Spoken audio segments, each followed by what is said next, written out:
જય સ્વામી મિત્રો, જય શ્રી કૃષ્ણ, જય શ્રી રામ.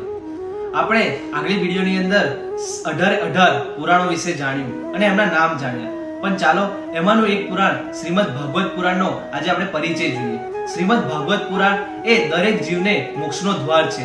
કોઈ પણ જીવ અધૂરો રહી ગયો હોય તેનું મોક્ષનું દ્વાર છે શ્રીમદ ભાગવત પુરાણ. તો આ શ્રીમદ ભાગવત પુરાણનો આપણે એક સુંદર મજાનો પ્રસંગ માણીએ. તુંગભદ્રા નામની નદી હતી. એમાં ત્યાં આગળ આત્મદેવી નામનો બ્રાહ્મણ રહેતો હતો. આ આત્મદેવ નામના બ્રાહ્મણ એને ધુંધુલી સાથે લગ્ન કર્યા. અને ધુંધુલી સાથે લગ્ન કર્યા પછી 10 થી 12 વર્ષ વીતી ગયા, પણ એને પુત્રની પ્રાપ્તિ નહીં થઈ હતી.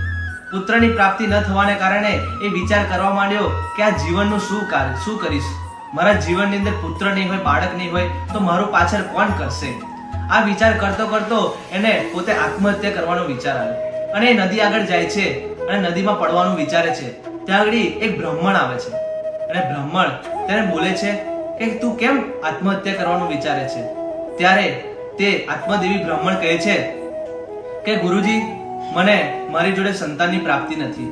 ત્યારે એ ઋષિ કહે છે કે ચાલ હું તને એક ફળ આપું, આ ફળ તારી પત્નીને ખવડાવજે અને તને અવશ્ય સંતાનની પ્રાપ્તિ થશે.